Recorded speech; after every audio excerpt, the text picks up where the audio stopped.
नमस्कार।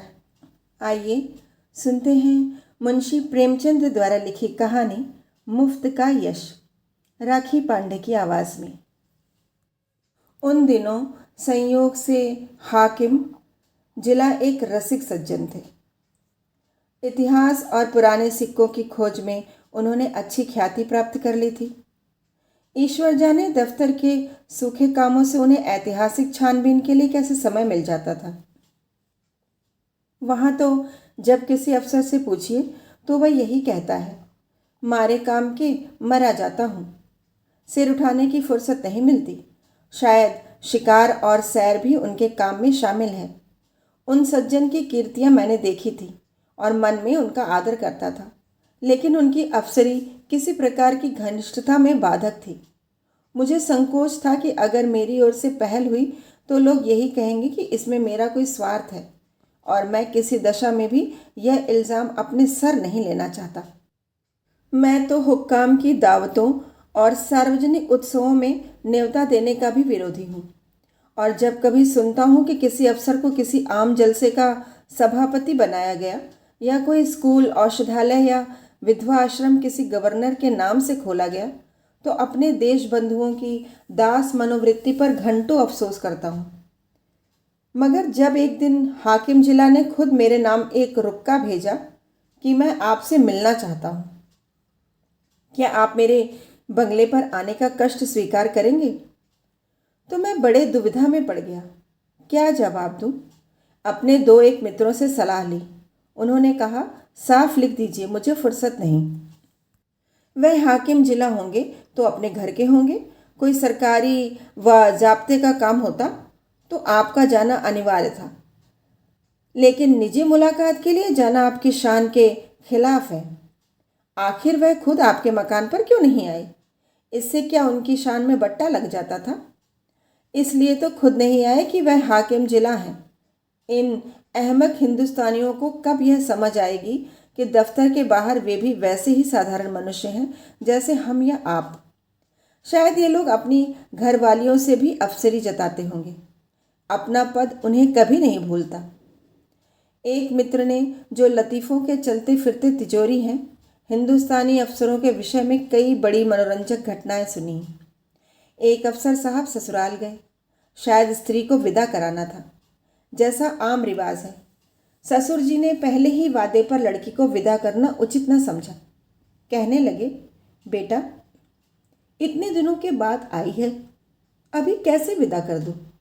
भला 6 महीने तो रहने दो। उधर धर्मपत्नी जी ने भी नाइन से संदेश कहला भेजा, अभी मैं नहीं जाना चाहती। आखिर माता पिता से भी तो मेरा कोई नाता है। कुछ तुम्हारे हाथ बिक थोड़े ही गई हूँ। दामाद साहब अफसर थे, जामे से बाहर हो गए। तुरंत घोड़े पर बैठे और सदर की राह ली। दूसरे ही दिन ससुर जी पर सम्मन जारी कर दिया।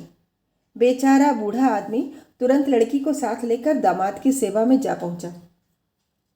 तब जाके उनकी जान बची। ये लोग ऐसे मिथ्याभिमानी होते हैं। और फिर तुम्हें हाकिम जिला से लेना ही क्या है? अगर तुम कोई विद्रोहात्मक गल्प व लेख लिखोगे तो फौरन गिरफ्तार कर लिए जाओगे। हाकिम जिला जरा भी मुरौवत न करेंगे। कह देंगे यह गवर्नमेंट का हुक्म है, मैं क्या करूं? अपने लड़के के लिए कानून गोई या नायब तहसीलदारी की लालसा तुम्हें है नहीं?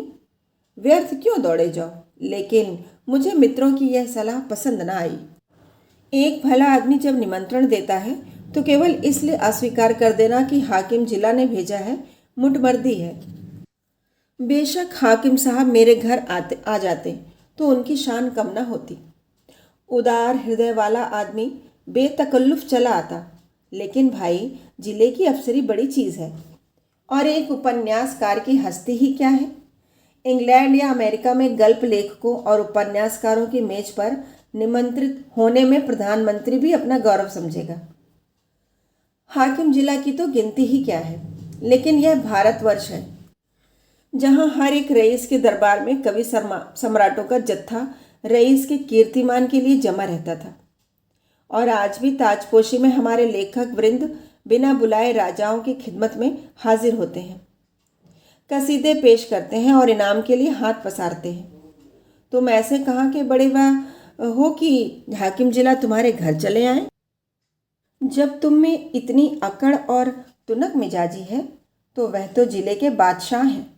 अगर उसे कुछ अभिमान भी हो तो उचित है। इसे उसकी कमजोरी कहो, बेहूदगी कहो, मूर्खता कहो, उज्जडता कहो, फिर भी उचित है। देवता होना गर्व की बात है, लेकिन मनुष्य होना भी अपराध नहीं। और मैं तो कहता हूँ ईश्वर को धन्यवाद दो कि हाकिम जिला तुम्हारे घर नहीं आए, वरना तुम्हारी कितनी भद्द होती। उनके आदर सत्कार का सामान तुम्हारे पास कहाँ था? गद की एक कुर्सी भी नहीं है।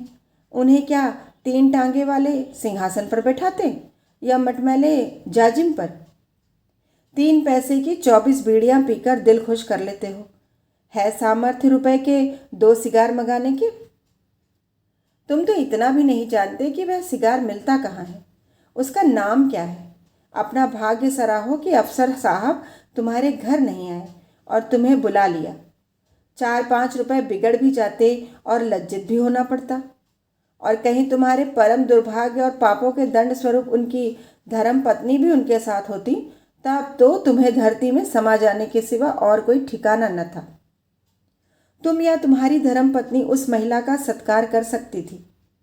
तुम्हारी तो घिग्गी बंध जाती साहब, बदहाश हो जाते। वह तुम्हारे दीवान खाने तक ही न रहती जिसे तुमने गरीबा मऊ ढंग से सजा रखा है। वहाँ तुम्हारी गरीबी अवश्य है, पर फूहड़पन नहीं। अंदर तो पग पग पर फूहड़पन के दृश्य नजर आते।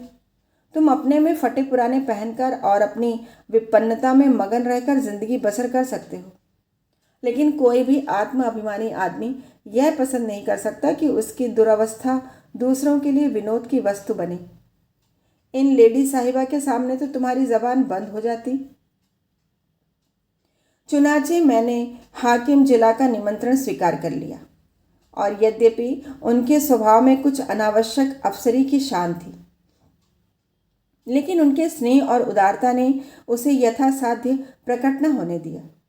कम से कम उन्होंने मुझे शिकायत का कोई मौका न दिया। अफसराना प्रकृति को तब्दील करना उनकी शक्ति के बाहर था। मुझे इस प्रसंग को कोई महत्व देने की कोई बात भी न थी। महत्व न दिया। उन्होंने मुझे बुलाया, मैं चला गया, कुछ गपशप किया और लौट आया। किसी से इसका जिक्र करने की ज़रूरत ही क्या। मानो भाजी खरीदने बाजार गया था, लेकिन टोहियों ने न जाने कैसे टोह लगा लिया। विशेष समुदायों में यह चर्चा होने लगी कि हाकिम जिला से मेरी बड़ी गहरी मैत्री है और वह मेरा बड़ा सम्मान करते हैं। अतिशयोक्ति ने मेरा सम्मान और भी बढ़ा दिया। यहाँ तक मशहूर हुआ कि वह मुझसे सलाह लिए बगैर कोई फैसला या रिपोर्ट नहीं लिखते। कोई भी समझदार आदमी इस ख्याति से लाभ उठा सकता था। स्वार्थ में आदमी बावला हो जाता है, तिनके का सहारा ढूंढता फिरता है। ऐसों को विश्वास दिलाना कुछ मुश्किल न था कि मेरे द्वारा उनका काम निकल सकता है, लेकिन मैं ऐसी बातों से घृणा करता हूँ। सैकड़ों व्यक्ति अपनी कथाएं लेकर मेरे पास आए।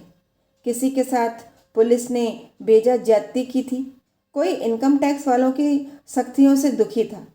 किसी की यह शिकायत थी कि दफ्तर में उसकी हक तलफी हो रही है और उसके पीछे के आदमियों को दनादन तरक्कियां मिल रही हैं। उसका नंबर आता था तो कोई परवाह नहीं करता। इस तरह का कोई न कोई प्रसंग नित्य ही मेरे पास आने लगा, लेकिन मेरे पास उन सब के लिए एक ही जवाब था, मुझसे कोई मतलब नहीं। एक दिन मैं अपने कमरे में बैठा था कि मेरे बचपन के एक सहपाठी मित्र आ टपके। हम दोनों एक ही मकतब में पढ़ने जाया करते थे। कोई 45 साल की पुरानी बात है। मेरी उम्र 19 साल से अधिक न थी। वह भी लगभग इसी उम्र के रहे होंगे, लेकिन मुझसे कहीं बलवान और हुष्ट पुष्ट। मैं जहीन था, वह निरे कौदन। मौलवी साहब उनसे हार गए थे और उन्हें सबक पढ़ाने का भार मुझ पर डाल दिया था।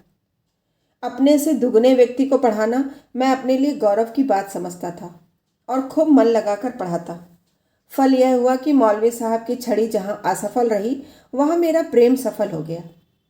बलदेव चल निकला, खालिक बारी तक जा पहुँचा, मगर इस बीच में मौलवी साहब का स्वर्गवास हो गया और वह शाखा टूट गई। उनके छात्र भी इधर उधर हो गए। तब से ही बलदेव को केवल मैंने 2-3 बार रास्ते में देखा। राम राम हुई, क्षेम कुशल पूछा और अपनी अपनी राह चले। मैंने उनसे हाथ मिलाते हुए कहा, आओ भाई बलदेव, मज़े में तो हो? कैसे याद किया? क्या करते हो आजकल? बलदेव ने व्यथित कंठ से कहा, जिंदगी के दिन पूरे कर रहे हैं भाई, और क्या।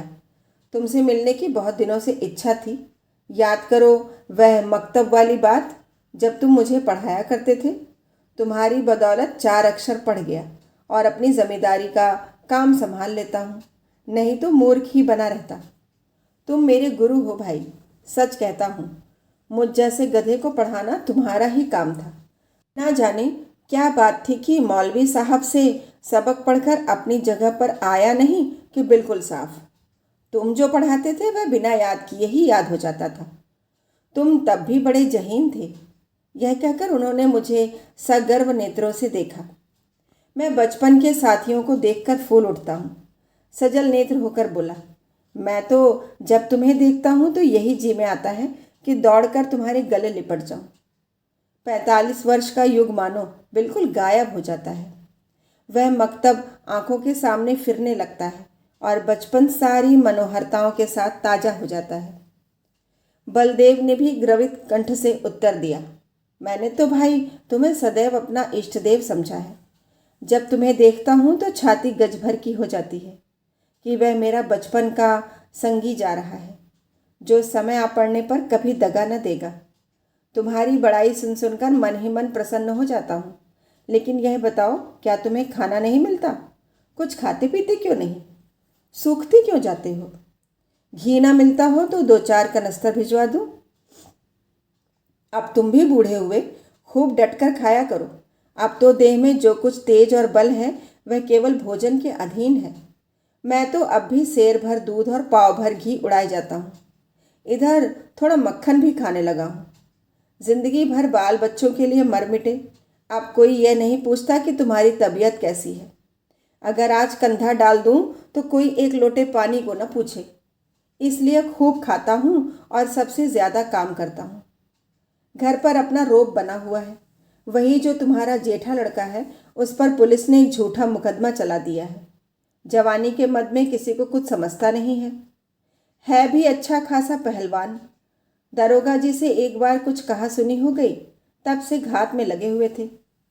इधर गांव में एक डाका पड़ गया। दरोगा जी ने तहकीकात में उसे भी फांस लिया। आज 1 सप्ताह से हिरासत में है। मुकदमा मोहम्मद खलील डिप्टी के इजलास में है और मोहम्मद खलील और दरोगा जी से दांत काटी रोटी है। अवश्य सजा हो जाएगी।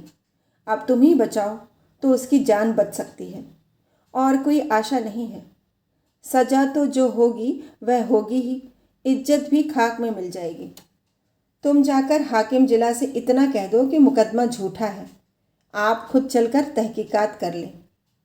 बस देखो भाई, बचपन के साथी हो, नहीं न करना। जानता हूँ तुम इन मामलों में नहीं पढ़ते और तुम्हारे जैसे आदमी को पढ़ना भी न चाहिए। तुम प्रजा की लड़ाई लड़ने वाले जीव हो। तुम्हें सरकार के आदमियों से मेल जोल बढ़ाना उचित नहीं, नहीं तो जनता की नज़रों से गिर जाओगे। लेकिन यह घर का मामला है। इतना समझ लो कि मामला बिल्कुल झूठ न होता तो मैं कभी तुम्हारे पास ना आता। लड़के की माँ रो रो कर जान दिए डालती है। बहू ने दाना पानी छोड़ रखा है। 7 दिन में घर में चूल्हा नहीं जला।